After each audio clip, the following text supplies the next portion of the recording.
ঘুমের মধ্যে হাঁটাচলা করা বা স্লিপ ওয়াকিং, এই বিষয়টা হয়তো আপনারা অনেকেই শুনে থাকবেন। অনেক মানুষ বা ধরুন অনেক বাচ্চা যাদের বয়স ধরুন ওই ৮-১০ বছর, তো তাদের ক্ষেত্রেও কিন্তু অনেক সময় দেখা যায় যে তারা ঘুমের মধ্যে হাঁটাচলা করে, এবং এটা কিন্তু একটা মেডিকেল রিজন আছে। যাদের ঘুম কম হয়, প্রচণ্ড স্ট্রেস থাকে, তাদের ক্ষেত্রে কিন্তু অনেক সময় এটা দেখা যেতে পারে। কিন্তু সবসময় যে এই বিষয়গুলো কোনো মেডিকেল রিজনের জন্য হয় তা কিন্তু নয়। আজকে আমি যে ঘটনাটা আপনাদেরকে বলবো, তার বাবা কিন্তু এই জিনিসটা হঠাৎ করেই তার জীবনে আসে। হঠাৎ করেই তিনি স্লিপ ওয়াকার হয়ে যান, ঘুমের মধ্যে হাঁটাচলা করে বেড়াতেন, এদিক ওদিক চলে যেতেন। এবং প্রথমে এই বিষয়টা অন্যরকমভাবে দেখা হলেও পরবর্তী সময় কিন্তু জিনিসটা আরও বৃহৎ আকার ধারণ করে, এবং এর কারণটা কিন্তু তারও অনেক পরে ধরা পড়ে। তো এই বিষয়টা কি করে হলো, কেন হলো, এবং উনি কী এমন করতেন যেটার জন্য গ্রামের লোকেরা রীতিমতো ভয় পেয়ে যেত, সেটা আপনারা আজকের এই ঘটনায় জানতে পারবেন। আমি সকলকে রিকোয়েস্ট করব, কেউ কোথাও যাবেন না, প্রত্যেকে পুরো ঘটনাটা প্রথম থেকে শেষ অবধি শুনুন। আশা করছি আপনাদের খুব ভালো লাগবে। আর আজকের এই ঘটনায় এই স্লিপ ওয়াকিং সংক্রান্ত অনেক বিষয়ও আমি আপনাদেরকে বলবো, যেটা দেখে আপনারা যদি আপনাদের আশেপাশে কারোর এই ধরনের কোনো সিমটমস দেখেন, তাহলে কিন্তু বুঝতে পারবেন যে কোনটা মেডিকেল রিজনের জন্য হচ্ছে আর কোনটার ভিতরে অন্য কোনো বিষয় থাকতে পারে। তো পুরো ঘটনাটা মন দিয়ে শুনুন। নমস্কার শ্রোতা বন্ধুরা, ভূত ভগবান চ্যানেলে আপনাদের সকলকে অনেক স্বাগত। আশা রাখছি সবাই খুব ভালো আছেন, আনন্দে আছেন, সুস্থ আছেন এবং ভূত ভগবান চ্যানেলের ঘটনা মন দিয়ে শুনছেন। সত্যি যদি আপনাদের আমাদের চ্যানেলের ঘটনাগুলো ভালো লাগে, অবশ্যই কিন্তু চ্যানেলটাকে সাবস্ক্রাইব করবেন, ভিডিওগুলোকে লাইক করবেন। পুরো ঘটনাটা শোনার পরে আপনাদের কেমন লাগলো সেই মূল্যবান মতামত কমেন্ট করে জানাতে কিন্তু একদম ভুলবেন না। আর আপনাদের জীবনে বা আপনাদের পরিচিত কোনো মানুষের জীবনে যদি এরকম কোনো ভৌতিক, অলৌকিক, দৈবিক, অতিজাগতিক কিছু ঘটে থাকে, সেগুলো কিন্তু আপনারা আমাদের কাছে ইমেল করে পাঠিয়ে দিতে পারেন। ইমেল আইডি আমাদের ডেসক্রিপশানে দেওয়া রয়েছে। এটুকুই বলার ছিল। এবারে আমি চলে যাচ্ছি সরাসরি আজকের ঘটনায়। এখন আমি যেই ঘটনাটা আপনাদের সামনে বলতে চলেছি, সেই ঘটনাটা আমাকে সুনীল বাবু লিখে পাঠিয়েছেন। উনি জানিয়েছেন যে উনি বর্তমানে একজন অবসরপ্রাপ্ত রেলকর্মী, এবং এই 2 বছর হয়েছে উনি রিটায়ার করেছেন। রিটায়ার্ড জীবন ওনার ভালোই কাটছে। আমাদের চ্যানেলের ঘটনা শুনতে উনি এবং ওনার ওয়াইফ দুজনেই খুব ভালোবাসেন। তাই অনেকদিন থেকেই ভাবছিলেন যে ওনার বাবার জীবনের একটা ঘটনা উনি শেয়ার করবেন। তো ফাইনালি উনি শেয়ার করেছেন, এবং আমি আপনাদের সামনে ঘটনাটা ঠিক সেইভাবেই বলবো যেভাবে উনি ইমেলে লিখেছেন। তো প্রথমে সুনীলবাবুকে অনেক ধন্যবাদ ঘটনাটা লিখে পাঠানোর জন্য, এবং উনি কিন্তু পুরো ঘটনাটাকে কাগজে হাতে লিখে, পেন দিয়ে হাতে লিখে সেটাকে ছবি তুলে পাঠিয়েছেন। অবশ্যই আমি ওনার এফার্টকে সম্মান জানাই, এবং থ্যাংক ইউ আবার যে উনি এই ঘটনাটা এত কষ্ট করে লিখে পাঠিয়েছেন। তো উনি যেভাবে লিখেছেন আমি সেভাবেই বলছি, এবং ঘটনাটা একটুখানি পিছিয়ে গিয়ে আমাদের শুরু করতে হবে। তো সুনীলবাবুর বাবা হুগলিতেই একটি অত্যন্ত গরিব পরিবারে জন্মান। তো ওনার যে দাদু, সুনীলবাবু যিনি দাদু ছিলেন, তো তার কিছু জমি জমা ছিল, এবং সেই জমি জমাতেই চাষাবাদ হতো, এবং ওনাদের গ্রামটা ছিল সিঙ্গুরের কাছাকাছি কোনো একটা জায়গায়। তো সেখানেই চাষাবাদ করতো। আর ওনার বাবা ছিলেন বড় ছেলে, তারপর একটা ছোট ছেলে, এবং তারপরে 2 মেয়ে, 2 ভাই 2 বোন। তো এবার উনি ছোটোবেলা থেকেই, সুনীলবাবুর বাবার কথা আমি বলছি, ওনার নাম ছিল রথিন। তো রথিনবাবু, সুনীলবাবুর বাবা রথিনবাবু ছোটোবেলা থেকেই পড়াশুনোয় কিন্তু ওনার খুব একটা মনোযোগ ছিল না। তো উনি ওনাদের গ্রামে কোনো স্কুল ছিল না, তো পাশের গ্রামের একটি স্কুলে পড়তেন। কিন্তু উনি ওই 6, 7, 8 অবধি, ওই 8-এ উঠেছিল, তারপর আর উনি 8-এ আর পড়াশোনাও কন্টিনিউ করেননি। কিন্তু রথিনবাবু খুব ভালো মনের একজন মানুষ ছিলেন। আর ওনার যে একটা খুব গুণ ছিল বড়, সেটা হচ্ছে উনি খুব কাজ করতে পারতেন, ভীষণ কর্মঠ স্বভাবের একজন মানুষ ছিলেন। উনি ওই ছোট বয়সে, ওই 13-14 বছর বয়সে ঘন্টার পর ঘন্টা মাঠে কাজ করতেন তার বাবার সাথে। প্লাস গ্রামে যদি কারোর কোনো কাজের দরকার পড়তো, যে কারোর কোনো হেল্প দরকার, সেটা মাঠঘাটের কাজ হোক, বা পুকুরে মাছ তোলার কাজ হোক, বা বাড়িতে হয়তো কারোর বিয়ে আছে বা কোনো অনুষ্ঠান আছে, ভারী ভারী মালপত্র বয়ে দেওয়া থেকে শুরু করে মাঠে ফসল তোলা, ফসল বীজ দেওয়া, এই সমস্ত কাজ কিন্তু খুব ভালো করতে পারতেন। তো স্বাভাবিকভাবেই গ্রামে কিন্তু রথীনবাবুর একটা নাম ছিল এবং সবাই মানে ওনাকে খুব প্রেজ করতো, খুব প্রশংসা করতো, কারণ রথীনবাবুর স্বভাবটা খুব মিষ্টি স্বভাবের ছিল এবং উনি মানুষকে খুব হেল্প করতেন। তো যাই হোক, উনি পড়াশোনা হয়তো খুব বেশি দূর করেননি, কিন্তু ওনার কথাবার্তা খুব মার্জিত ছিল, সবার সাথে খুব হেসে কথা বলতেন। এবং রথীনবাবুর দাদুর যে জমি জায়গা ছিল, মানে উনি প্রচুর হেল্প করতেন, প্রচুর সাহায্য করতেন, বাবার সাথে কাঁধে কাঁধ মিলিয়ে ছোটোবেলা থেকেই মাঠে যাওয়া, কাজ করা। এবং উনি নিজে পড়াশুনো অতটা করেননি ঠিকই, কিন্তু উনি ওনার ভাই বোনেদের মানে সবসময় এনকারেজ করতেন যে না, তোরা পড়াশুনো কর, আমার দ্বারা পড়াশুনো হবে না, ওটা আমি পারি না, তো তোরা পড়, তোরা লেখাপড়া কর, তোরা বড় জায়গায় যা, আমি চাই, এরকম আর কি বলতেন। এবার এইভাবেই আস্তে আস্তে দিন কাটছে। তো উনি যেহেতু মানে রথীনবাবু যেহেতু খুব কর্মঠ ছিলেন, প্রচুর কাজ করতে পারতেন, তো উনি কি করতেন, একটি জায়গায় একটি পুকুর ছিল ওনাদের গ্রাম থেকে আরেকটু বেরিয়ে, তো সেই পুকুরে প্রচুর মাছ চাষ হতো, মানে মাছ হতো। তো উনি কী করতেন, মানে কোনো দিন মাঠে না গিয়ে যেদিন যেদিন হাটবার হতো, উনি ওই পুকুর থেকে মাছ কিনে আনতো। মানে খুব সামান্য টাকা তার বাবার থেকে নিয়েছিল রথীনবাবু, তো সেখান থেকে মাছ কিনে এনে উনি মাছ বিক্রি করতো হাটে গিয়ে, আর সেখান থেকে যা পয়সা, তো 2-4 পয়সা যা লাভ হতো সেটা উনি পুরোটাই সংসারে দিয়ে দিতেন। তো যখন থেকে রথীনবাবু এই কাজকর্ম শুরু করলেন, তখন থেকে ওদের আর্থিক দিকটি একটু একটু করে ভালো হওয়া শুরু হলো। এইবারে যেটা হয় আর কি, যে সংসারে একটু হলেও অভাবটা কমলো, তো এভাবেই ভালো চলছে। তো হঠাৎ একবার যেটা হলো সেটা হচ্ছে যে সবাই বাড়িতে ঘুমোচ্ছে, গরমকাল, মানে আর আমি যে সময়কার কথা বলছি, মানে সুনীলবাবুই 2 বছর হয়েছে রিটায়ার করেছে, তো ওনার বয়স ধরুন এখন 62। তো ওনার বাবা ছোটোবেলাকার কথা বলছে, তো অনেক বছর আগেকার কথা। তো তখন কি হতো, তখন না মানে গ্রামের যারা গরিব গুরবো মানুষ ছিল, তারা কিন্তু ওই খুব বেশি হলে হয়তো একটি দরজায় খিলান দিয়ে শুতো, আর প্রচণ্ড গরমের সময় হলে লোকে জানলা দরজা মোটামুটি খুলেই শুতো, মানে হাওয়াও দিত বাইরে, এখনকার মতো এত পলিউশন ছিল না। তো ওরকম গরমকাল, মানে দরজাটা জাস্ট ওই হালকা করে খিলান দেওয়া রয়েছে, আর জানলা ফালনা সব খোলা, অনেক রাত, সবাই ঘুমোচ্ছে নিশ্চিন্তে। তো হঠাৎ করেই কি হয়, রথীনবাবু ঘুম থেকে উঠে যায়। এবার ঘুম থেকে উঠে গেলে ওনার চোখটা না, মানে একটা সাধারণ মানুষ ধরুন ঘুম থেকে ওঠে, তো তার চোখ খোলা থাকবে, সে অ্যাওয়েক থাকবে, সে সজাগ থাকবে, এবং সে কী করছে সেটা তো সে নিজে জানবে। কিন্তু ওনার ক্ষেত্রে যেটা হয় সেটা হচ্ছে যে ওনার চোখটা আধা খোলা আধা বন্ধ ছিল, এবং উনি প্রথমে কিছুক্ষণ উঠে এদিক ওদিক দেখে, তারপরে উনি দরজাটা খুলে বেরিয়ে যেতে চায়। এবার ওই খিলানের, যখন দরজাটা ওইভাবে খুলছে, তো তখন খিলানের একটা আওয়াজ হয়। তো খিলানের আওয়াজে রথীনবাবুর মা যিনি ছিলেন তার ঘুমটা ভেঙে যায়, কারণ অত রাতের বেলা ঘরে ওরকম দরজার খিলানের আওয়াজ হচ্ছে, তো স্বাভাবিকভাবেই ওনার ঘুমটা ভেঙে গেছে।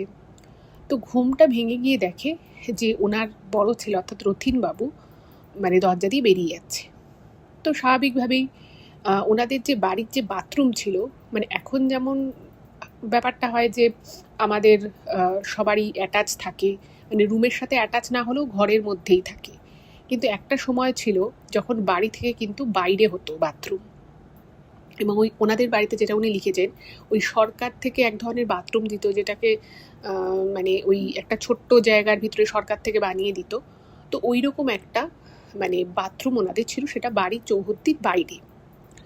তো ওনার মা ভেবেছে যে ছেলে হয়তো বাথরুমে যাচ্ছে, তো ওনার মা শুধু বলেছে যে মানে ওনাদের কি হতো, বাড়ির বাইরে যে দাওয়ার যে জায়গাটা ছিল, সেখানে হ্যারিকেনটা একদম আস্তে করে, তেজটা একদম আস্তে করে দেয়া থাকতো। তো ওনার মা বলেছে যে হ্যারিকেনটা নিয়ে যা, ভেবেছে বাথরুমে যাচ্ছে ছেলে। এবার ঘটনা হচ্ছে যে রথীনবাবুকে যদি বাড়িতে কেউ কিছু বলতো, উনি কিন্তু অলওয়েজ রেসপন্স করতেন, হ্যাঁ বা না, কিছু একটা উনি বলতেন। তো ওনার মা দেখলেন যে উনি কিছু বললো না, বেরিয়ে গেল। এবার উনি মানে ছেলে বাড়ির বাইরে গেছে, বাথরুমে গেছে, তো ওনার মা ভাবছে ঠিক আছে এক্ষুনি তো চলে আসবে, ও দরজাটা ঠিক মতো দিল কিনা দেখে নেবো, আর যদি খোলা থাকে ঠিক আছে থাক। কিন্তু ওনার মায়ের না ঘুম আসছে না, কারণ মোটামুটি 5 মিনিট হয়ে গেছে ছেলে বাথরুমে গেছে। এবার ওনার মা ভাবলো যে কী ব্যাপার, এতক্ষণ ওর কিসে লাগছে। তো ওনার মা উঠেছে, ওঠার পরে উনি মানে জাস্ট বেরিয়ে দেখছে যে হ্যারিকেনের যে ওই সলতেটা সেটা যে কমানো ছিল সেটা কমানো অবস্থাতে ওখানেই রয়েছে। মানে ছেলে মানে বাথরুমে যাওয়ার সময় হ্যারিকেনটা নিয়েই যায়নি, যেটা একেবারেই আনইউজুয়াল। কারণ ওনাদের বাড়িতে মানে তখনকার দিনে সব বাড়িতে এটাই হতো যে হ্যারিকেনটা খুব নিভু নিভু আঁচ করে রাখা হতো যাতে তেলটা কম পড়ে। কারোর যদি বাথরুমে যেতে হতো বা কোনো দরকার পড়তো সে রাতের বেলা উঠে ওটাকে জাস্ট বাড়িয়ে নিত। আর রথীনবাবু যদি কখনো বা যেই বাড়ির যে কেউ বাথরুমে যেত তাহলে সে হ্যারিকেনটা নিয়ে যাবে। তো ওনার মায়ের না খুব সন্দেহ হয় যে ও হ্যারিকেনটা নিয়ে যায়নি কেন। তো উনি সঙ্গে সঙ্গে হ্যারিকেনের ওই আলোটাকে একটু বাড়িয়ে হ্যারিকেনটা হাতে করে উনি বাথরুমের দিকে গেছে। গিয়ে দেখছে বাথরুম ফাঁকা, বাথরুমে কেউ নেই। তখন ওনার বুকের ভিতরটা ধরাস করে উঠেছে, কী হলো ব্যাপারটা, ছেলে কোথায় গেল। আর তখন প্রায় মধ্যরাত। এবার ওনার তো মানে উনি চিৎকার করে ঘরে এসে চিৎকার করে ওনার স্বামীকে ডেকেছে। তো ওনার স্বামীও উঠে পড়েছে ধরপড়িয়ে, বলছে এরকম ছেলে বেরোলো, কিন্তু 5 মিনিট 6 মিনিট হয়ে গেছে, 10 মিনিট তো হয়েইছে, ও এখনও তো ফেরেনি। তো ওনার বাবা সঙ্গে সঙ্গে ওই হ্যারিকেন নিয়ে দেখছে যে ওনাদের তার ওরকম পাঁচিল বা ওরকম গেট তো কিছু ছিল না, ওই কঞ্চি দিয়ে একটা সামনের দিকটা একটা ওই গেট মতো করা ছিল। তো ওনার মা তখন অতটা খেয়াল করেনি, উনি ছেলেকে ওখানে দেখতে না পেয়ে উনি হুট করে ঘরে চলে এসছেন। তো যখন বাইরে বেরিয়েছে তখন দেখছে যে ওই গেটটা খোলা, ওই কঞ্চি বেড়ার যে জিনিসটা ওটা খোলা। তো সঙ্গে সঙ্গে মানে ওনার বাবা মা সবাই বেরিয়ে গেছে। এবার একটা চিৎকার চেঁচামেচি, ওনার ভাই বোনেরাও জেগে গেছে। তো হঠাৎ করেই দেখা যায় যে রথীনবাবু মানে প্রায় ধরুন কিছুটা এগিয়ে গেছে, মানে ওনার বাবা তো দৌড়ে দৌড়ে, ওনার বাবা মা দৌড়ে দৌড়ে খুঁজছে। গ্রামেরও কয়েকজনের ঘুম ভেঙে গেছে এত চিৎকার চেঁচামেচিতে। তো ওনাকে ওনাদের বাড়িরই কাছের একটা মাঠ ছিল, সেই মাঠে আর কি চাষ হবে, জমি কোপানো আছে, সেইখানে দেখছে দাঁড়িয়ে আছে, মানে একদম ঠায় দাঁড়িয়ে রয়েছে, মানে হ্যারিকেনের আলোয় যেটুকু দেখা গেছে। তো তাকে হাত ধরে নিয়ে আসা হয়েছে, বলছি তুই এখানে দাঁড়িয়ে আছিস কেন, এই মধ্যরাতে তুই এখানে এসছিস কেন। তো দেখছে যে ও না কোনো উত্তর দিচ্ছে না, রথীনবাবু কোনো উত্তর দিচ্ছে না। এরকম একটা আধা ঘুম আধা চোখে প্রচণ্ড ঘুম থাকলে যেরকম একটা মানুষের চোখটা নিভু নিভু থাকে সেরকমই একটা মানে কন্ডিশন। তো তাকে ধরে বেঁধে ঘরে আনা হলো। ঘরে আসার পরে তাকে যখন সবাই জিজ্ঞেস করছে সে কিছু বলল না। সে হঠাৎ করেই পাশে জল রাখা ছিল, জলটা একটু ঢকঢক করে খেয়ে সে শুয়ে পড়ল। এবার এটা প্রথমবার যখন এরকম একটা ঘটনা ঘটল। তো ওনার বাবা মা তো খুব অবাক হয়ে গেছে, যেগুলো যে ঠিক আছে ও ঘুমোচ্ছে, ওকে সকালে উঠুক তারপরে জিজ্ঞেস করবো। তো বাকি রাতটা সে ভালো মতোই ঘুমোয়, কিন্তু ওনার মা বাবার আর ঘুম আসে না। তো সকাল হতেই সে অন্যান্য দিন যেভাবে সে সকালবেলা উঠেছে সেই টাইমেই উঠেছে, এবং সে উঠে একদম নর্মাল, একদম ন্যাচারাল নর্মাল, কোনো অ্যাবনর্মালিটি নেই। তো তাকে যখন তার মা জিজ্ঞেস করছে যে কিরে কালকে তুই ওখানে বেরিয়ে গিয়ে তুই মাঠে দাঁড়িয়েছিলি কেন, সেও বলছে আমি দাঁড়িয়েছিলাম, আমি মাঠে কেন দাঁড়াতে যাব, আমি তো ঘুমোচ্ছিলাম। বলছে তুই দাঁড়িয়েছিলি মানে তুই বেরোলি, আমি তোকে জিজ্ঞেস করলাম, তুই আমার কোনো উত্তর দিলি না, একটা কোনো কিছু বললি না, তুই অনেকক্ষণ ফিরছিস না দেখে আমি বাথরুমে গেলাম, তোকে দেখতে না পেয়ে তোর বাবাকে ডাকলাম, গ্রামেরও 2-1 জন আমাদের কথাবার্তা চেঁচামেচি শুনে চলে এসেছিল, তোকে তো তারপরে সামনে মাঠে পেলাম। সে তো মানে আকাশ থেকে পড়ছে, রথীনবাবু কিছু মনেই করতে পারছে না যে উনি আদৌ এই কাণ্ডটা ঘটিয়েছে। তো অনেক বললো, তো উনি মানে কোনোভাবেই মনে করতে পারলেন না। তখন ভাবলো যে ঠিক আছে একবার হয়তো এরকম ঘটনা ঘটে গেছে, ঠিক আছে কোনো ব্যাপার না।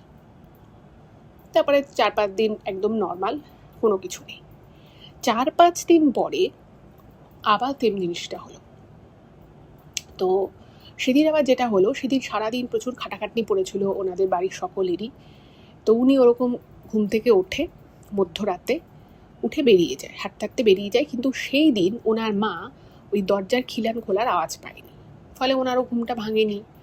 তো উনি মাটিতেই শুয়েছিলেন। তো উনি জাস্ট মানে বুঝতেই পারেনি যে কখন বেরো, ওনার বাবাও বুঝতে পারেনি যে কখন বেরিয়ে গেছে।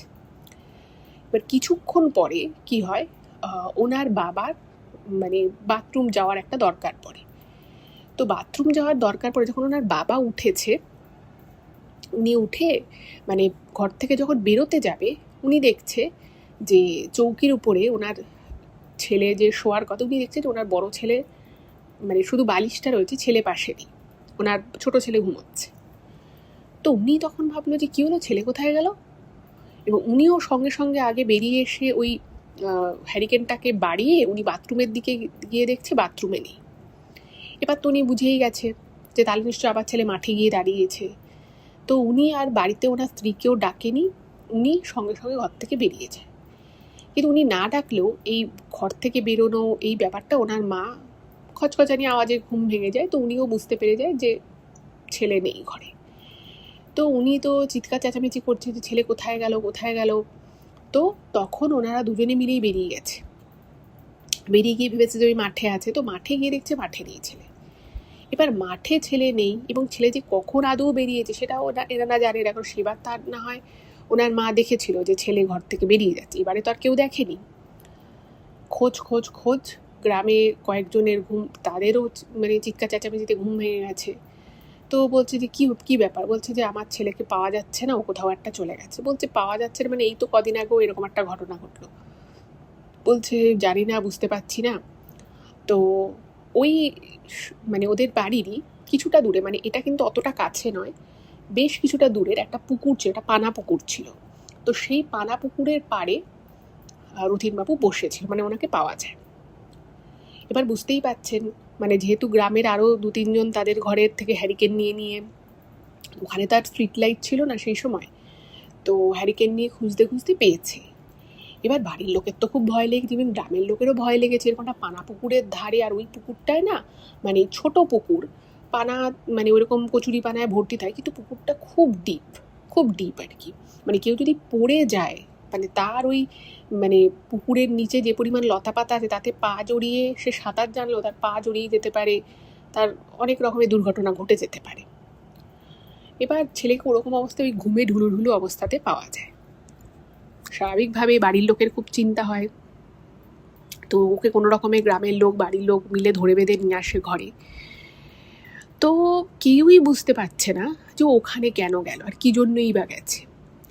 এবার বাড়ির লোক বা প্রতিবেশী যারা ছিল গ্রামের, তারা অনেকেই বলে যে তোমার ছেলে নিশ্চয়ই তাহলে ওই ঘুমের মধ্যে হাঁটে না, সেই রোগ হয়েছে তোমার ছেলের এরকম হয়েছে। তো মানে ওনাদের গ্রামে একজন বৈদ্য থাকতো তখন, তো সে বিভিন্ন ধরনের ভেষজ আয়ুর্বেদিক ওষুধ দিত। বলছে যে তোমার ছেলেকে তাহলে ওই ওষুধ খাওয়াতে হবে, আর ওকে একটু চোখে চোখে রেখো।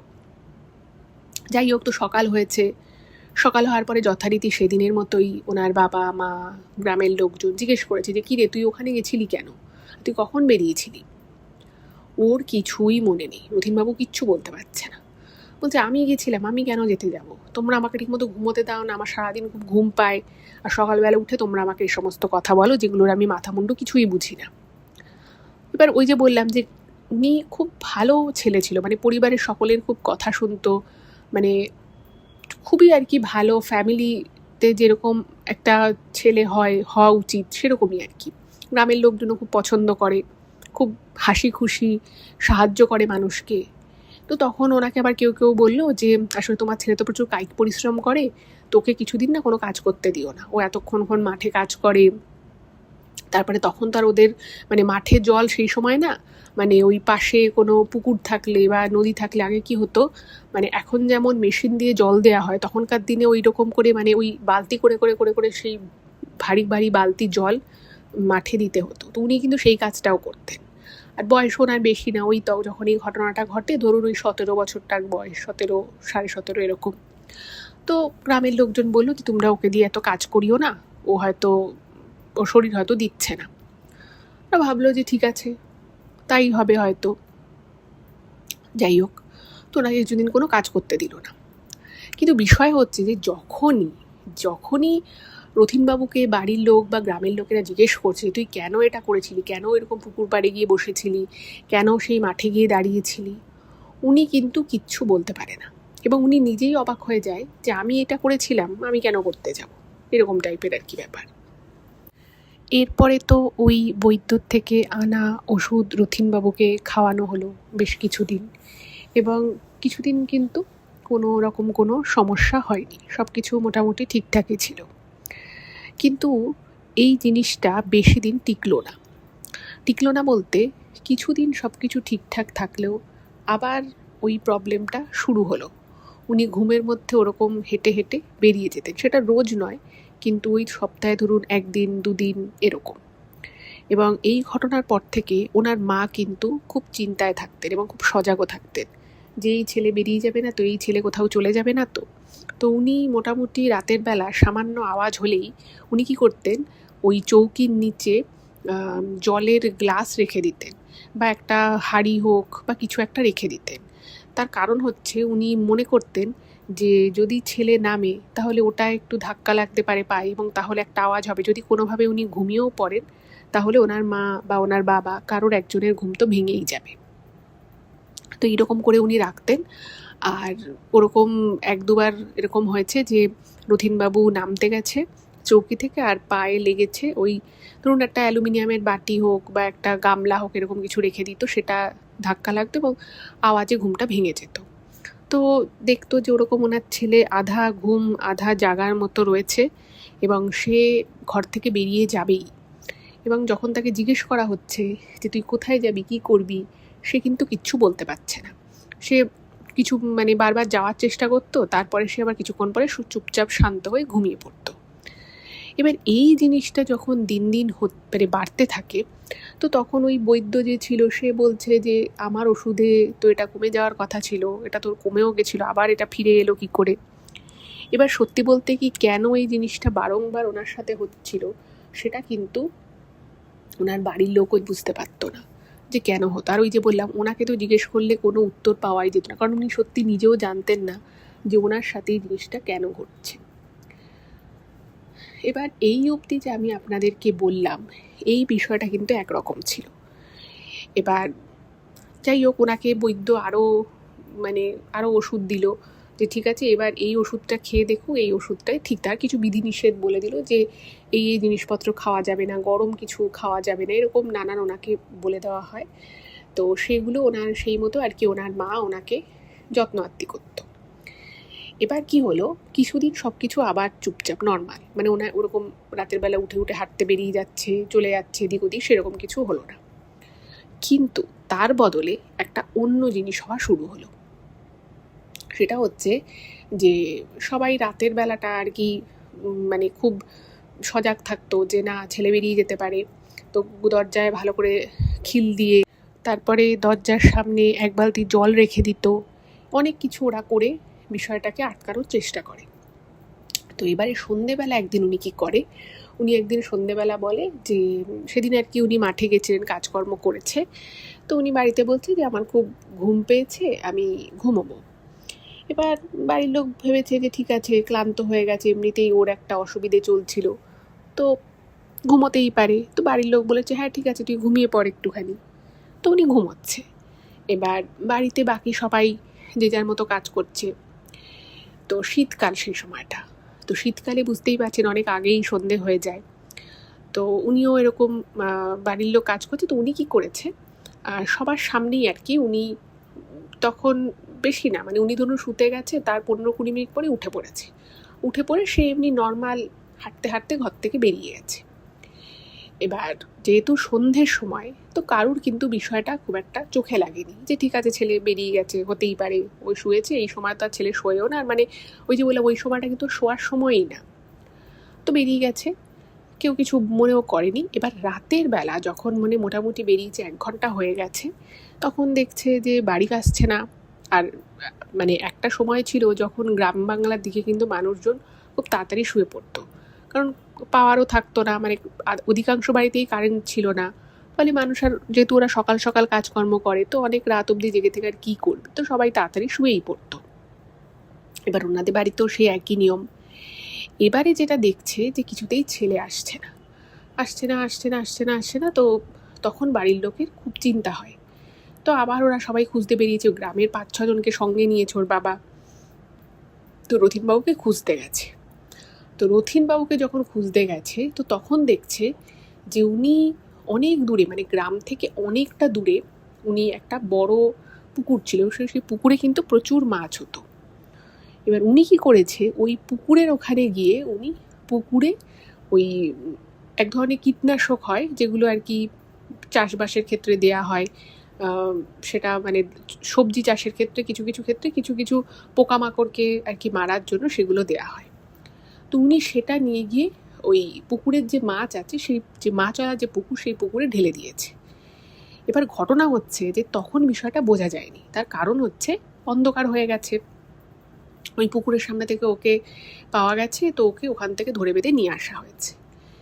পরের দিন সকালবেলা মানে যার আর কি পুকুর, সে দেখছে যে পুকুরের প্রায় সমস্ত মাছ মরে গেছে এবং মরা মরা মাছগুলো জলে ভেসে ভেসে উঠছে। এবার আগের দিনই এবং ওই যে কীটনাশকটা দেয়া হয়েছে সেটা আবার ওখানেই ছিল আর কি। তো এবার সবাই বুঝতে পেরে গেছে যে এই ছেলেটাই তাহলে এই কাজটা ঘটিয়েছে। এবার ঘটনা হচ্ছে গ্রামের একটা ভালো ছেলে যে সকলের উপকার করে, ওর বাবারও খুব ভালো মানুষ, সে হঠাৎ করে, যাদের সাথে কোনো শত্রুতা নেই, কিছু নেই, কোনো প্রবলেম নেই, তার পুকুরের মাছ মারতে সে কেন চলে আসবে? যাই হোক, এবার যার পুকুরের মাছ গেছে তার তো বুঝতেই পারছে, তার তো একটা রাগ হবেই। তো সে এসে বলছে যে আপনার ছেলে এভাবে আমার পুকুরের সামনে কালকে ছিল, রাতে বোঝা যায়নি, এই এই ঘটনা ঘটেছে। এবার ওনাদের তো মাথায় হাত যে ছেলে এটা কি করলো আর কেনই বা করলো, একটা কোনো কিছু মানে করার তো একটা মোটিভ থাকবে, তাই না? তো উনি মানে ওনার বাবা মা বিশ্বাস করতে পারছে না যে ছেলে এই ঘটনাটা ঘটিয়েছে। তো বলছে যে না, আমার ছেলেটা করেনি, বলছে না ওই করেছে। এবার ঘটনা হচ্ছে যে ও যে বারবার স্লিপ ওয়াকিং করে বা ঘুমের মধ্যে যে ও বেরিয়ে যায়, এই বিষয়টা কিন্তু ওর আবার কিছু মনে থাকে না। তো এই নিয়ে একটা বিশাল ঝামেলা হলো, কিন্তু গ্রামের লোকেরা বুঝতে পেরেছে যে ছেলেটার কিছু একটা সমস্যা হচ্ছে। তো ওনার বাবা বলে যে আমি তো কিছু করতে পারবো না, মানে খুব সামান্য কিছু টাকা আর কি উনি ক্ষতিপূরণ হিসেবে লোকটিকে দেয় যার পুকুর ছিল। সে কী বা করবে, সে ওটাই নিয়ে চুপ থাকে। কিন্তু এই জিনিসটা আস্তে আস্তে বাড়তে লাগলো এবং কীরকম ব্যাপারে মানে কীরকম জায়গায় চলে গেছিলো আমি আপনাদের বলি। মানে ওনার বাবা, যেটা সুনীলবাবু লিখেছেন, যে ওনার বাবা মানে রাতের বেলা তো বেরিয়ে যেতই, মানে ওই যে দরজার সামনে জলের বালতি রাখতো বা চৌকি থেকে নামলেই যাতে পায়ে লাগে, হোঁচট খায় উনি, সেরকম কিছু একটা রেখে দিত।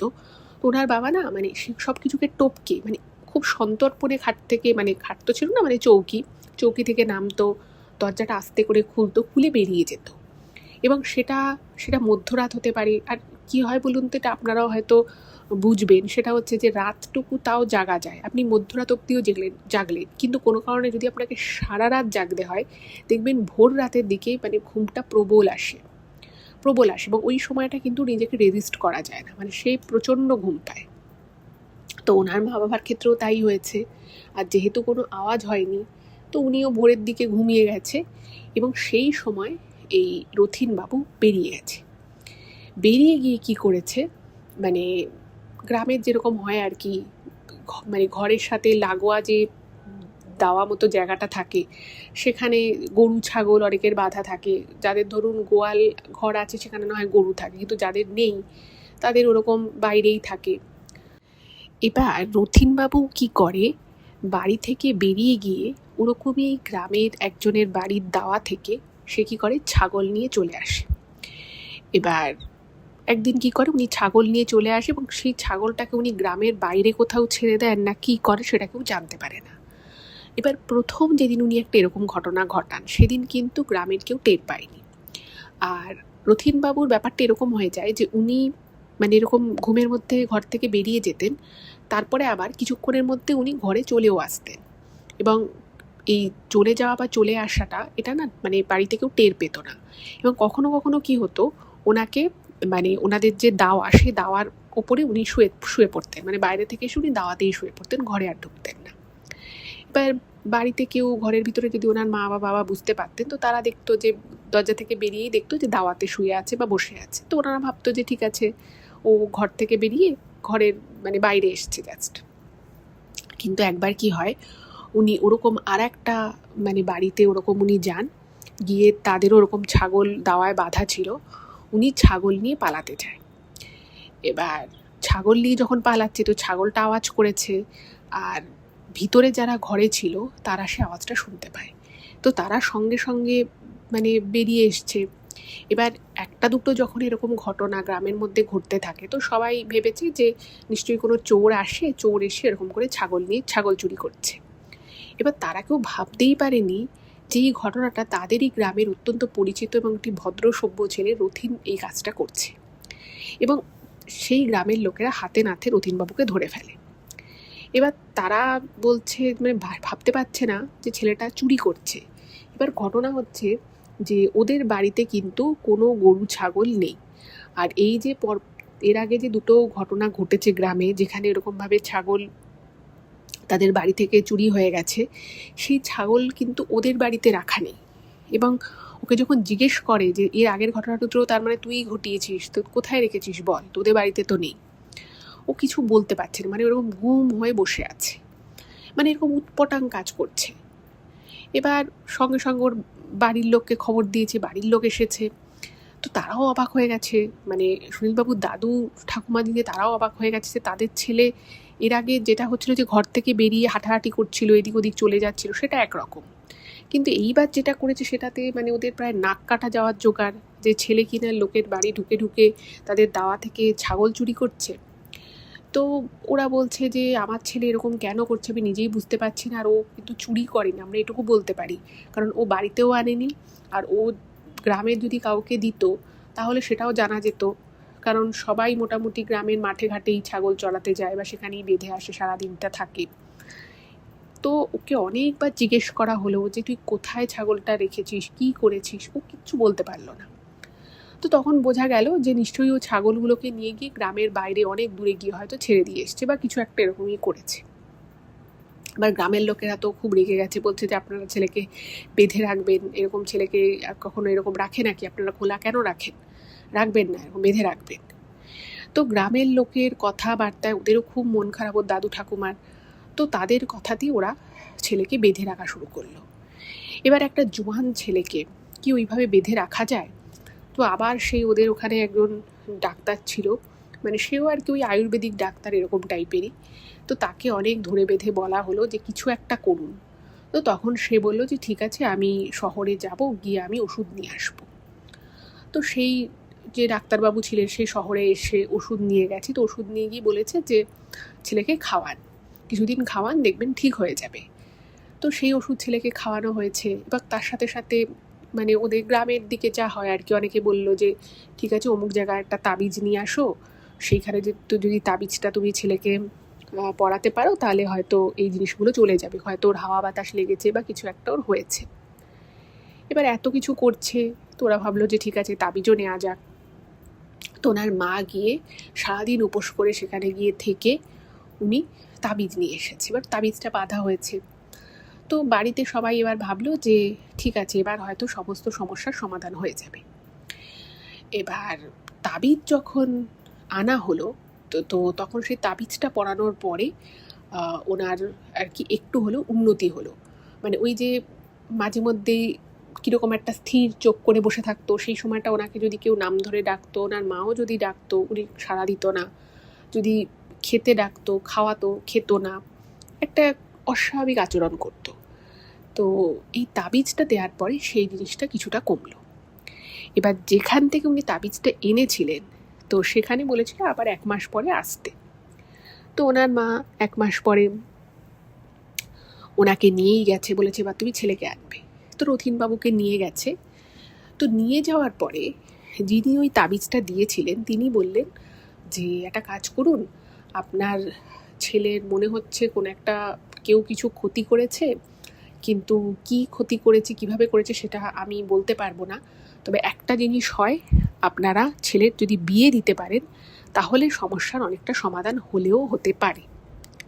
এবার ঘটনা হচ্ছে যে ওনাদের এমনি অভাবের সংসার, খুব একটা টাকা পয়সা ছিল তা তো নয়, আর তখন ওনার ছেলের বয়স হচ্ছে ওই 18 জাস্ট পেরিয়েছে, ওই 18.5 বছর বয়স হবে ম্যাক্সিমাম।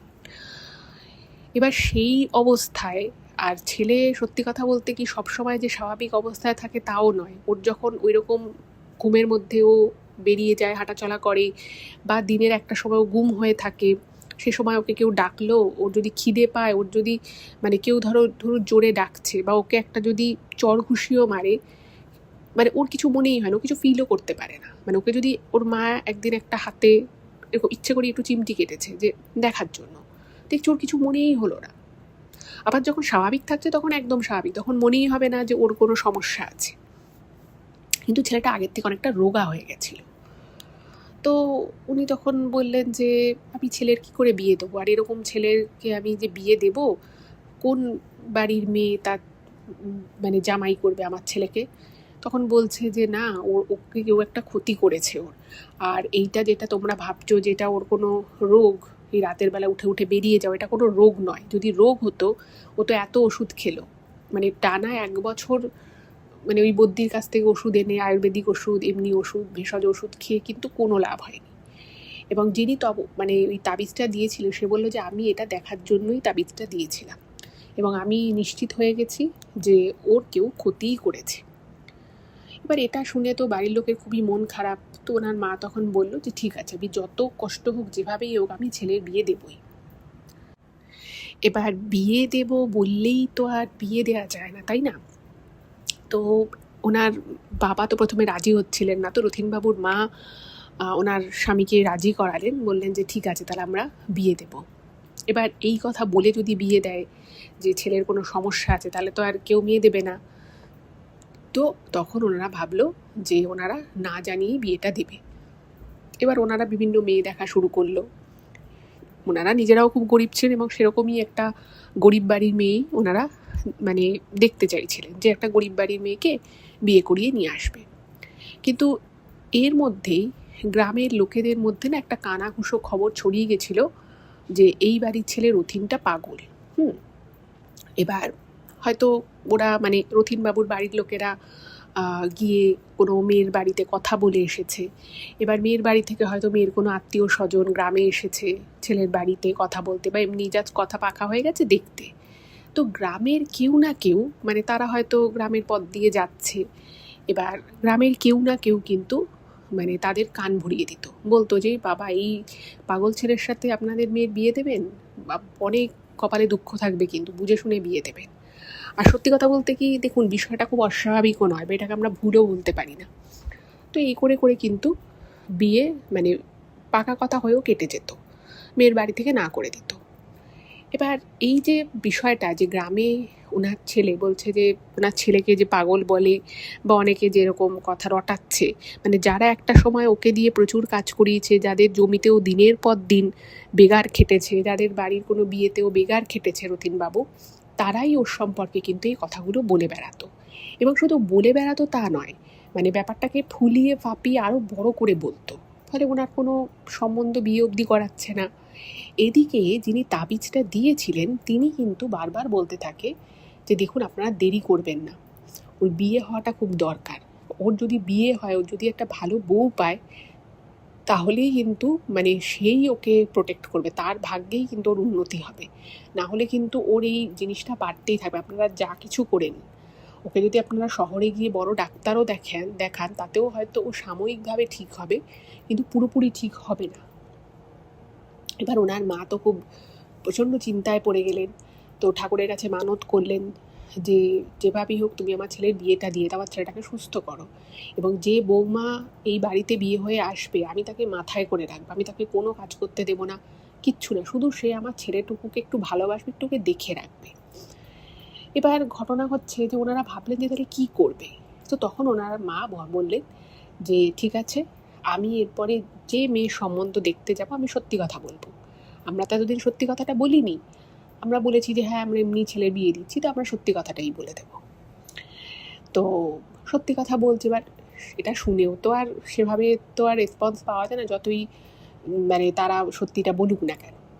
তো এরকমই মেয়ে দেখতে দেখতে ওনারা একটা মেয়ের সন্ধান পেলে। তো সেই মেয়েটির মা বা বাবা কেউই বেঁচে নেই। মেয়েটির বয়স হচ্ছে 15, এবং মেয়েটি তার মামা বাড়িতে থাকে। আর রথীনবাবুর বাবা মা যখন সেই মেয়ের বাড়িতে গেল, গিয়ে দেখছে যে মেয়েটিকে প্রচণ্ড খাটাখাটনি করতে হয়, মানে বিশাল পরিবার, এবং যেহেতু মেয়েটির বাবা মা কেউই বেঁচে নেই, তো মেয়েটির ঠাঁই হয়েছে মামা বাড়িতে। কিন্তু মামা বাড়িতে যে ওকে খুব আদরে যত্নে রাখছে সেরকম কিছুই না, মানে ওদের কথাবার্তা শুনে বোঝা গেল যে ওরা মেয়েটাকে ঘাট থেকে নামাতে পারলে বাঁচে। তো এই মেয়েটিকে দেখে রথীনবাবুর মায়ের এক দেখায় পছন্দ হয়েছে, এবং উনি বলেন যে আমার ছেলের বউ যদি কেউ হয় তাহলে এই মেয়েটাই হবে। তো মেয়েটি একদম রোগা, প্রচণ্ড খাটাখাটনি করে, ঠিকমতো খেতে দেয় না সেটাও বোঝা যাচ্ছে। তো উনি মানে ওনার মামা বাড়িতে মেয়েটির মামা মামি যে ছিল, যার বাড়িতে ও থাকতো মেয়েটি, তো তাদেরকে সমস্ত কথাটা বলে যে আমার ছেলের এরকম এরকম ব্যাপার আছে। তো তারা মানে আর কি অতটা আমলই দিল না, মানে তারা অতটা সব শুনতে ইন্টারেস্টেডও নয়, তারা শুধুমাত্র ইন্টারেস্টেড বিয়েতে। এবং তারা আগেই বলে দেয় যে দেখুন, আমরা কিন্তু বিয়েতে মানে যৎসামান্যই খরচা করতে পারবো, তার বেশি আমরা পারবো না। ওর বাবা মা এমন কিছু আমাদের জন্য রেখে যায়নি যে আমরা খুব সামান্যই আছে সেটুকু দিয়ে আমরা বিয়ে দেবো। তো ওরা বললো একদম আমাদের কোনো কিছু নেই, আমরা এক কাপড়েই মেয়েকে নিয়ে যেতে পারি। তো যাই হোক, ওই রূপোর দু একটা ছোটোখাটো জিনিস ছাড়া গয়না বলতে আর কিছুই দেয়নি। তো ওইভাবেই কোনো রকমে আর কি বিয়েটা ওরা দেয়। তো বিয়ে করিয়ে আনার পরে রথীনবাবুর বাবা মা মানে তারা আর কি ভালোবেসে মেয়েটিকে কিন্তু ঘরে তোলে, এবং মেয়েটিকে কোনো সত্যি কাজ করতে দিত না। এবং যেদিন আর কি বউ ভাত ছিল সেদিন রথীনবাবুর মা কেঁদে কেঁদে ওনার মানে ছেলের বউকে বলে যে দেখো মা, তুমি এই বাড়িটাকে নিজের মনে করো, এখানে হয়তো তুমি সব কিছু পাবে না, কিন্তু এটুকু বলতে পারি যে তুমি তোমার মামা বাড়িতে যেমন ছিলে তুমি তার থেকে অনেক ভালো থাকবে। আমাদের ভগবানের কৃপায় আমাদের খাওয়া পড়ার কোনো অভাব নেই, পেট ভরে খাওয়া আছে, পড়া আছে, তুমি শাড়ি, তোমার যা যা দরকার সব তুমি পাবে। তো তোমাকে কোনো কাজকর্ম করতে হবে, তুমি শুধু আমার ছেলেটাকে একটু দেখে রেখো, আর কিচ্ছু চাই না মা তোমার থেকে, এরকম করে বলে। তো মেয়েটি তো খুব ভালো মেয়ে ছিল, তো সে বলে যে ঠিক আছে। তো ইনি হচ্ছেন এই মেয়েটি হচ্ছেন সুনীলবাবুর মা। তো সুনীলবাবুর মা বলেন যে হ্যাঁ ঠিক আছে, আপনি একদম চিন্তা করবেন না, আমি আমার স্বামীকে আমার সর্বশক্তি দিয়ে আগলে রাখবো। মানে প্রথম দিনই মেয়েটা এসে বলে, এবং এটা শুনে বুঝতেই পারছেন একজন মায়ের মনে ভীষণ একটা প্রশান্তি আসে। এবার ঘটনা হচ্ছে যে মানে জাস্ট বিয়েটা হলো, যেদিন বউ ভাত সেদিন হঠাৎ করেই কি হয় যে মানে রথীনবাবু জাস্ট ঘর থেকে বেরিয়ে যায়, মানে ঘুমের মধ্যেই বেরিয়ে গেছে। কিন্তু ওনার স্ত্রী যিনি ছিলেন, মানে রথীনবাবুর যিনি স্ত্রী, তিনি ব্যাপারটা অতটা প্রথমে বুঝতে পারেনি, যে ভেবেছে যে হয়তো উঠে এমনি বেরিয়ে গেছে, বা ওইভাবেই যে উনি বেরিয়ে যায় সেটা উনি বুঝতে পারেনি। আর সেদিন মানে বিয়ের তো মানে একটা হইচই ছিল, সব কিছুর মধ্যে সবাই ক্লান্ত ছিল, তো বাড়ি থেকেও কেউ অতটা মানে খেয়াল করেনি যে রথীনবাবু বাড়ি থেকে বেরিয়ে গেছে। এবার সেখানে গিয়ে উনি কি করে, একদম গ্রামের শেষ প্রান্তে চলে যায়, এবং শেষ প্রান্তে যে বাড়িটা ছিল সেই বাড়িতে মানে অনেক গরু ছাগল এরকম আছে, হাঁস মুরগি ওরা সব প্রতিপালন করে। এবার ওই মুরগিদের জন্য একটা ছোট ঘর মতো ছিল, আর পাশে ছাগলও বাঁধা ছিল। উনি গিয়ে কী করেছে, ওই মুরগির ঘরটা থেকে মুরগিগুলোকে সব খুলে বার করে দিয়েছে, আর ছাগল যেখানে বাঁধা ছিল সেগুলোকেও বার করে দিয়েছে। এইবারে এই জিনিসটা যে বাড়িতে করেছে সেই বাড়ির লোক দেখতে পেয়ে গেছে। এবার একটা রাগ তো ওর উপরে ছিলই, যে পাগল ছেলেটা বারবার এরকম করে। তো তখন যাই হোক, যে বাড়ির মানে জিনিসগুলো ছিল তারা রেগে গিয়ে ওকে মানে বেশ ভালো মতো মারধর করে। এবার মানে নতুন বউ, সে তো বুঝতে পেরেছে যে তার স্বামী বেরিয়ে গেছে, বাট এটা বুঝতে পারছে না যে কোথায় গেছে। সে 10 মিনিট, 15 মিনিট, 20 মিনিট, আধা ঘন্টা, 40 মিনিট, 1 ঘন্টা হয়ে গেছে সে ঘরের ভিতরে অপেক্ষা করছে যে তার স্বামী আসবে, কিন্তু বুঝতে পারছে না যে আসছে না কেন। তো মানে মেয়েটি সবে বিয়ে হয়ে এসেছে, বাচ্চা মেয়ে, 15 বছর বয়স, 15 15.5 বছর বয়স। তো সে কী করেছে, ঘর থেকে বেরিয়ে এসেছে, বেরিয়ে এসে একটু পায়চারি করছে, বা বাড়িতে সবাই বাকি ঘুমোচ্ছে, কাকে আর কি বলবে। তো এই সময় মানে এরকম মেয়েটা যখন পায়চারি করছে তখন এই রথীনবাবুর মা বিষয়টা খেয়াল করে। তো উনি বাইরে এসে বলছে যে কি হয়েছে মা, বলছে যে উনি তো এরকম বেরিয়ে গেলেন। বলছে কি বলছো, কতক্ষণ হয়েছে, বলছে 1 ঘন্টা হবে। তো উনি বলছে সর্বনাশ। তো সঙ্গে সঙ্গে ওনারা সবাই বাড়ি থেকে মানে একদম, ওনাদের বাড়িতে 2-1টা আত্মীয় স্বজনও ছিল, তারাও এসব হ্যারিকেন ফ্যারিকেন নিয়ে বেরিয়ে গেছে। বেরিয়ে গিয়ে দেখছে যে ওদের বাড়ি থেকে অনেকটা দূরে একটা মাঠ রয়েছে, সেখানে মাঠে খুব হই হল্লা হচ্ছে। তো ওখানে গিয়ে দেখে মানে যেটা ভেবেছিল সেটাই, রথীনবাবুকে মারধর করছে। তো ওনার স্ত্রী তো মানে লুটিয়ে পড়ে বলছে আপনারা ওকে কেউ মারবেন না, আপনারা ক্ষমা চাইছে, আমি হাত জোর করে ক্ষমা চাইছি, আপনারা ওকে আর দেখছে যে ভালো রকম মেরেছে, কিন্তু ঘটনা হচ্ছে যে এই যে এত মারধর করেছে, ওর রীতিমতো হাত ফাত ছড়ে কেটে গেছে, কিন্তু ওর যেন কিছু মনেই হচ্ছে না, ওর যেন কিছুই হয়নি। যাই হোক, তো ওখানে একটা বিশাল ঝামেলা হয়, ওকে নিয়ে আসা হয় তারপরে বাড়িতে। তো তখন ওনার স্ত্রী, মানে ভাবুন ওই একটা দিন বিয়ে হয়েছে, মানে পুরো একদিনও হয়নি, ওনার স্ত্রী মানে 15 বছর বয়স, সে ওই রকম সময়, মানে ভাবুন কীরকম, মানে এটা ভগবানেরই আশীর্বাদ আমি বলবো, তার এতটা ম্যাচিউরিটি। সেই মেয়েটি বলে যে তুমি আমাকে না বলে একদম ঘর থেকে বেরোবে না, সেটা দিনে হোক আর রাতে হোক, তুমি আমাকে বলবে এবং তুমি কোথায় যাচ্ছ আমাকে বলে যাবে। মানে এমন করে বলেছে না, মানে ওনার বাবা মাও অবাক হয়ে গেছে যে একটা দিন বিয়ে হয়েছে, মেয়েটা এত সুন্দর করে বিষয়টা ম্যানেজ করলো কি করে। তো তারপর থেকে ওনার স্ত্রী কী করতো, উনি শাড়ির আঁচলটা একটু লম্বা রাখতেন, উনি আঁচলের একদিকে না ওনার স্বামীর হাতটা বেঁধে শুতেন, মানে যে মুহূর্তে এদিক ওদিক করবে উনি বুঝে যেতেন। তো এইরকম করে আস্তে আস্তে উনি ব্যাপারটাকে একটুখানি কমিয়ে আনেন, মানে ওইভাবে আর যেতে পারতো না, মানে ঘর থেকে আর ওইভাবে বেরোতে পারতো না। এবার সেটা না হয় পারতো না, কিন্তু এখানে আবার একটা অন্য সমস্যা সৃষ্টি হলো।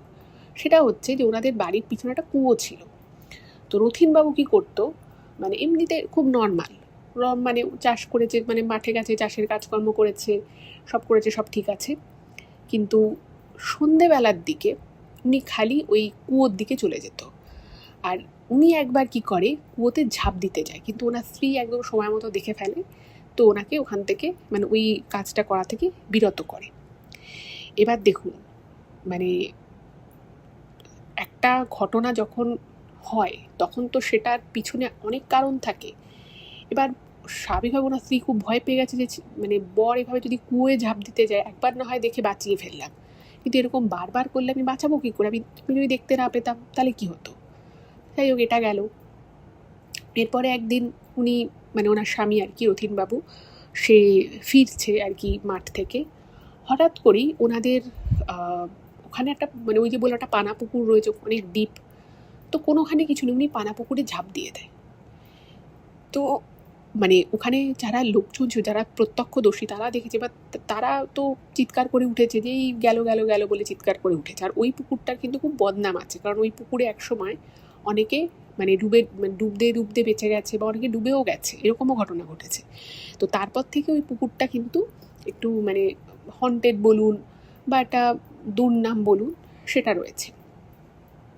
এইবারে ঘটনা হচ্ছে যে ওনার বাড়িতে খবর গেছে, আর মানে গ্রামের দুজন, তাও ওই পানাপুকুরের নামে ওকে বাঁচানোর জন্য।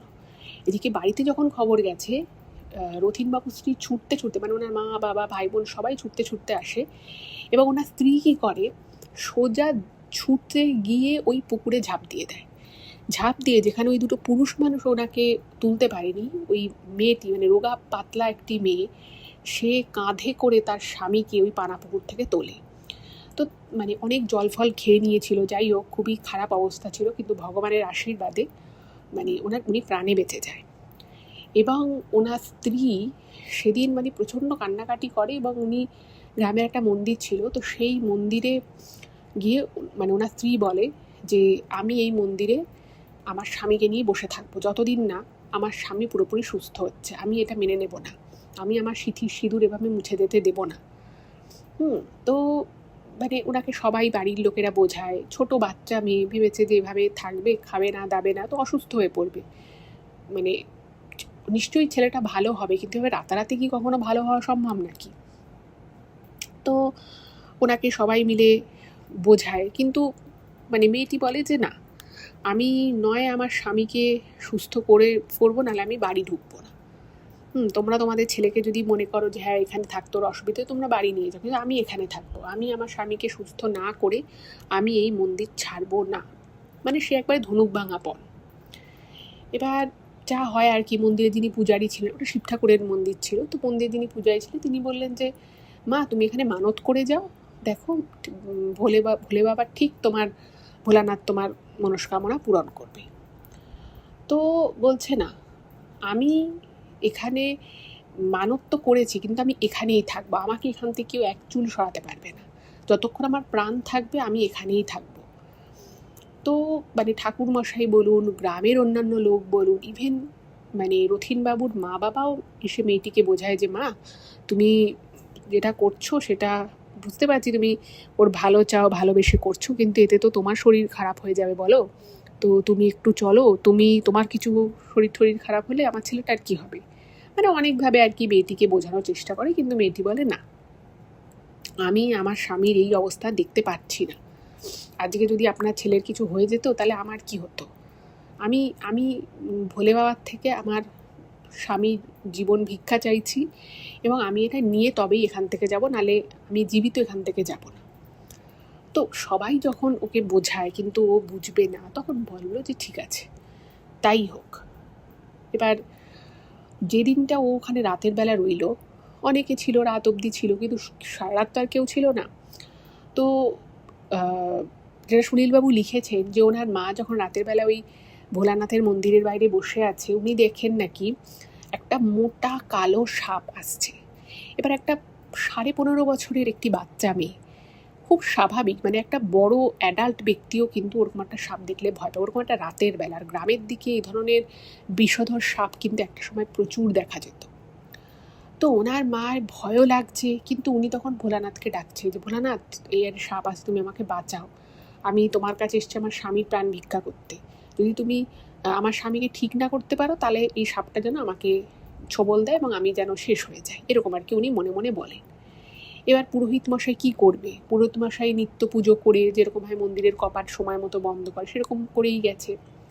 তো উনি ওই মন্দিরের বাইরে বসে বসে এরকম ঠাকুরের সাথে কথা বলছে, আর উনি দেখছে যে একটা না, একটার পরে দুটো, দুটোর পরে তিনটে, তিনটে পরে চারটে ওই রাতের বেলা চারটে ওরকম মোটা মোটা বিষধর সাপ এসে দাঁড়িয়েছে।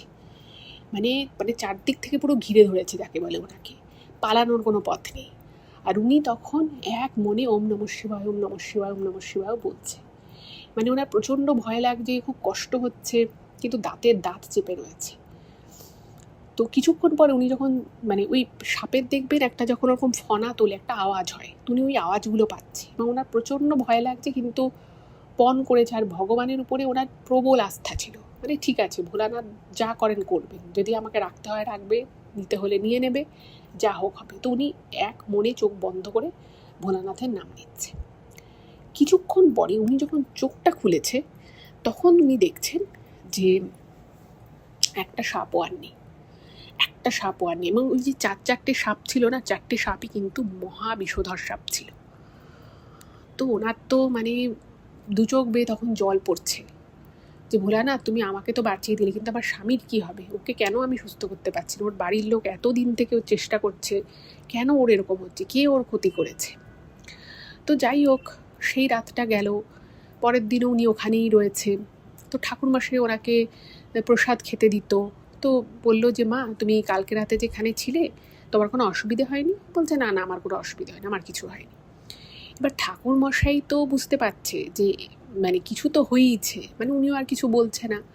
উনি বলছেন যে মা, তোর স্বামী দেখবি ঠিক ভালো হয়ে যাবে, তুই বাড়ি যা।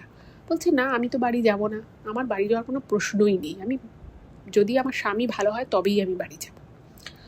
যাই হোক, সেই দিনটাও আস্তে আস্তে কেটে গেল। কেটে গিয়ে সন্ধে নামলো। সন্ধ্যের সময় ঠাকুরমশাই আরতি করে পুজো টুজো করে ওনাকে প্রসাদ দিয়েছে। দিয়ে খেয়ে বলছে যে মা, আমি তো এই পাশেই থাকি, তোকে আমি প্রথম দিনও বলেছি যে তোর যদি কোনো ভয় লাগে, কোনো অসুবিধে হয়, তুই শুধু একটা ডাক দিবি, আমি চলে আসব। উনি বলেন ঠিক আছে। এবার উনি ওরকম সন্ধে পেরিয়ে রাত হয়েছে। এবার রাতের বেলা ওই মন্দির চত্বরটা একটা অন্যরকম হয়ে যেত। দেখবেন অনেক মন্দিরে বা অনেক জায়গার ওরা কিন্তু চেঞ্জ হয়, আর বিশেষত এই ধরনের মন্দিরে একটা আলাদাই কিন্তু ভাইব থাকে, একটা আলাদাই পজিটিভিটি, একটা আলাদাই শক্তি, একটা বলয় তৈরি হয়। তো উনি ওরকম চোখ বুজে ভোলানাথজির নাম করছে। তো হঠাৎ করে মনে হলো যেন মন্দিরের ভিতরে, মানে মন্দিরের গর্ভগৃহের ভিতর থেকে, মানে কেউ যদি খুব জোরে জোরে নিঃশ্বাস নেয়, যেহেতু আশপাশটা পুরো নিঝুম হয়ে গেছে, সবাই ঘুমোচ্ছে, গভীর রাত। তো ওনার মা রথীনবাবুর যিনি স্ত্রী আর কি, তিনি মানে হঠাৎ করে শুনতে পায় যে ভিতরে যেন কেউ নিঃশ্বাস নিচ্ছে। একটা মানুষ যদি খুব জোরে জোরে নিঃশ্বাস মানে নেয় আবার ত্যাগ করে, নিঃশ্বাস গ্রহণ করে ত্যাগ করে, যেরকম একটা আওয়াজ হবে সেই রকম। আর পুরো মন্দিরের যে ওই গর্ভগৃহটা থেকে না মনে হচ্ছে একটা জ্যোতি বেরোচ্ছে। মানে আপনি ধরুন অন্ধকারে একটা মন্দিরের সামনে দাঁড়িয়ে, একটা ছোট্ট মন্দির সামনে ধরুন দাঁড়িয়ে আছেন বা বসে আছেন, হঠাৎ করে যদি মনে হয় যে মন্দিরের সেই গর্ভগৃহটা খুব চকচক করছে বা সেটা থেকে কীরকম একটা আলো মতো বেরোচ্ছে, আপনার কিন্তু মানে হঠাৎ করেই আপনার চোখে কিন্তু বিষয়টা পড়ে যাবে। তো ওনারও সেটা মনে হয় যে কী হলো ব্যাপারটা, ভিতরে মনে হচ্ছে কেউ নিঃশ্বাস প্রশ্বাস নিচ্ছে, কেমন যেন মন্দিরটা থেকে আলো বেরোচ্ছে, জ্যোতি বেরোচ্ছে।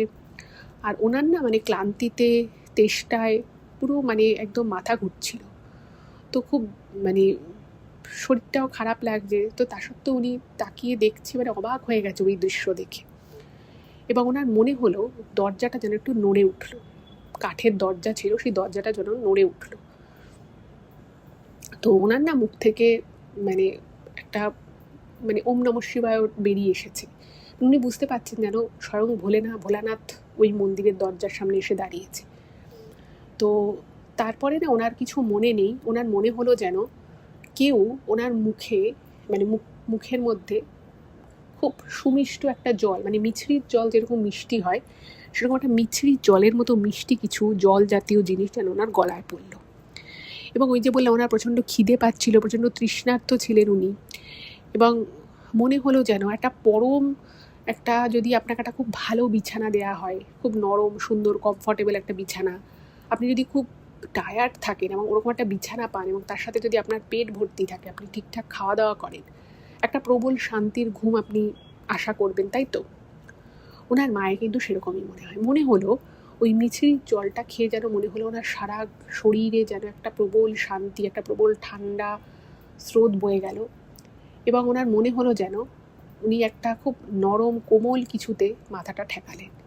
এবং মনে হলো যেন কেউ ওনার মাথায় হাত দিয়েছে, মানে যেভাবে আমরা ভাবি যে বাড়িতে কেউ বা নিজের মা যখন মাথায় হাত বুলিয়ে দেয় একটা যেরকম ফিলিংস আসে না, একদম সেরকম ফিলিংস। মনে হলো যেন স্বয়ং ভোলানাথ ওনাকে মানে ঘুম পাড়াচ্ছে এবং উনি প্রবল ঘুমিয়ে পড়েন। মানে ওই রকম ঘুম, মানে যেটা উনি লিখেছে সুনীলবাবু, ওনার মা বলেছিল যে ওরকম শান্তির, ওরকম সুন্দর ঘুম মানে আমি বহুকাল ঘুমাইনি। এটা তো এদিকের কথা গেল। ওদিকে একটা ঘটনা ঘটে, মানে সেই ঘটনাটাই বলছি রথিনবাবুর বাড়ির ঘটনা। রথিনবাবুর বাড়িতে সবাই মানে ওনার মায়ের তো আর ঘুম আসছে না, উনি মানে ডুকরে ডুকরে কাঁদছিলেন, তো কাঁদতে কাঁদতে উনি চোখটা লেগে গেছে। আর রথিনবাবু তো ঘুমোচ্ছে। হঠাৎ করেই রথিনবাবু মানে মুখে একটা আওয়াজ করে জেগে যায়। সঙ্গে সঙ্গে ওনার বাবা মাও জেগে গেছে, ওনার ভাই বোনেরাও জেগে গেছে। তো রথিনবাবু মানে আস্তে আস্তে ঘর থেকে বেরোলো। ঘর থেকে বেরিয়ে না মানে ওনাদের যে দাওয়াটা ছিল সেই দাওয়াতে চলে গেল। এসে না পুরো মুখ থুবড়ে পড়ে গেল। সঙ্গে সঙ্গে ওনার মা বাবা ওনাকে তোলার জন্য চলে এসেছে। তো তখন রথিনবাবুকে দেখে মনে হচ্ছে উনি কিছুটা থেকে প্রবল ভয় পেয়েছে। এবার ওনাদের দাওয়ার সামনে একটা গাছ ছিল, সেই গাছটা হঠাৎ করেই কেন জানি না খুব খুব জোরে নড়তে লাগলো, প্রচণ্ড জোরে নড়ছে, মনে হচ্ছে ঝড় এসছে।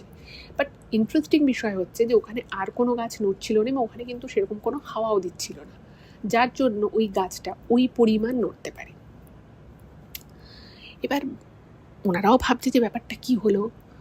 তখন হঠাৎ করেই একটা অন্য ভয়েসে, সম্পূর্ণ অন্য ভয়েস, যে ভয়েসটা রথিনবাবুর ভয়েসই নয়, একটা অন্য ভয়েসে কেউ যেন রথিনবাবুর মুখ থেকে মানে কথা বলছে যে আমার ভুল হয়ে গেছে, আমি এই শরীর ছেড়ে দিচ্ছি, আমি এই ছেলেটাকে আর কষ্ট দেব না, আমি মুক্তি চাই, এরকম করে বলছে। এবার এই কথাটা যখন মানে ওনার বাড়ির লোক শোনে, ওনারা না প্রচণ্ড ভয় পেয়ে যায় যে কী হলো ব্যাপারটা, ছেলে এরকম কোন ভয়েতে কথা বলছে আর কেনই এভাবে কথা বলছে, কিছু তো বোঝা যাচ্ছে না। তো তখন না ওনার শরীরটা একটুখানি যেন বেঁকে বেঁকে যাচ্ছে, আর ওনার সারা শরীর দিয়ে মানে দরদর করে ঘাম হচ্ছে, মানে অত গরমই নেই, বাইরে রীতিমতো ভালো একটা পরিবেশ, তাতেও ওরকম দরদর করে ঘামছে। এবং একটা অন্য ভয়েতে বারবার বলছে যে আমার ভুল হয়ে গেছে, আমি এই ছেলেটা শরীর ছেড়ে দিচ্ছি, আমি এই ছেলেটা শরীর থেকে বেরিয়ে পড়ছি। এবং এরকম করে না মনে হলো যেন কোনো একটা কিছু শরীর থেকে বেরিয়ে গেলে বা খুব ঘাম দিয়ে জ্বর ছালে যেরকম একটা মানুষের চোখ মুখ একটা রিল্যাক্সড ফিল করে, হঠাৎ করে রথীনবাবু উঠে দাঁড়ালো এবং একটা ঝটকা খাওয়ার মতো করে মাটিতে বসে পড়লো। এবং বসে পড়ার পরে না ওই যে চোখ মুখগুলো যেন কীরকম হয়ে গেছিলো, সেখান থেকে যেন চোখ মুখগুলো অনেক ভালো লাগছে, অনেক স্বাভাবিক লাগছে। এবং সঙ্গে সঙ্গে ওনার মানে ওই গাছটা যে প্রচণ্ড নড়ছে, সেই গাছটা থেমে গেল না নড়া, এবং উনি না মানে কীরকম একটা হয়ে পড়লে, এবং হয়ে পড়ার পরেই মানে এক মুহূর্ত পরেই রথীনবাবু ওনার স্ত্রীর নাম করে বলে যে ও কোথায়, ওই মন্দিরে আছে, চলো মা ওকে গিয়ে নিয়ে আসি। মানে এই যে বিয়ে হয়েছিল না, এই যে কদিন বিয়ে হয়েছিল, রথীনবাবু কিন্তু তার স্ত্রীর সাথে মানে সাধারণ কোনো একটা কথাও বলেনি, মানে বলতে পারেনি। কিন্তু মানে উনি হয়তো মনে মনে কথা বলতে চাইতেন, বাট উনি কোনো কারণে পারতেন না। তো উনি সঙ্গে সঙ্গে যায় এবং ততক্ষণে ভোরের আলো ফুটে গেছে। রথীনবাবু, ওনার মা, ওনার বাবা, ওনার ভাই বোন সবাই মিলে ওই মন্দিরে যায় এবং মন্দিরে গিয়ে দেখছে যে ওনার স্ত্রী ওই মন্দিরের গর্ভগৃহের সামনে ওরকম করে শুয়ে আছে, পরম শান্তিতে শুয়ে আছে। তো তারপরে ওনারা মানে ঠাকুরমশাইও আসে, ঠাকুরমশাই সমস্ত কথা শুনে রথীনবাবু স্ত্রীকে বলছে যে মা, তুই অসাধ্য সাধন করেছিস, ভগবান তোর কথা শুনেছে। তুই বলেছিলি না যে তুই তোর স্বামীকে ভালো না করে এখান থেকে যাবি না, ভোলানাথজি তোর মনস্কামনা একদম পূরণ করে দিয়েছে। দেখ, তোর স্বামী নিজে এসছে তোকে নিতে। এবং তখন ওনার স্বামীকে দেখে বোঝাও যাচ্ছে, মানে রথীনবাবুকে দেখে রীতিমতো বোঝা যাচ্ছে যে উনি অনেক সুস্থ। তো এরপর থেকে আর কখনো কোনো অসুবিধে হয়নি, এবং ওনার বাবা তারপর থেকে আর কখনোই এরকম কোনো সিচুয়েশানে আসেনি। কিন্তু কে ক্ষতিটা করেছিল সেটা ঠিকমতো জানা যায়নি, তবে যেটা বোঝা গেছিলো, মানে ঠাকুরমশাই বলেছিল যে হয়তো আগানে বাগানে ঘুরে বেড়াতো, বা গ্রামে অনেকে হয় না অনেক কিছু টুকটাক করে ফেলে দেয়, হয়তো সেভাবে কোনো কিছু ও পাড়িয়ে ফেলেছিল বা কোনো কিছু ওর মধ্যে ঢুকে গেছিলো। বাট এক্স্যাক্টলি কেউ শয়তান মানে বদমাইশি করে এই কাজটা করেছিল কিনা সেটা বোঝা যায়নি। যাই হোক, তো তারপরে রথীনবাবুর সাথে ওনার স্ত্রীর খুবই সুখের একটা দাম্পত্য জীবন হয়। ওনার বাবা চাকরি পায়, রেলেই চাকরি পেয়েছিলেন, এবং ওনারা কিন্তু খুব ভালো মতোই সংসার করেছিলেন। তো এটাই ছিল ঘটনা। কেমন লাগলো জানাবেন, ভালো লাগলে প্লিজ চ্যানেলটাকে সাবস্ক্রাইব করে ভিডিওগুলো একটু সকলের সাথে শেয়ার করে দেবেন। ভালো থাকবেন, দেখা হবে আবার পরের এপিসোডে। নমস্কার।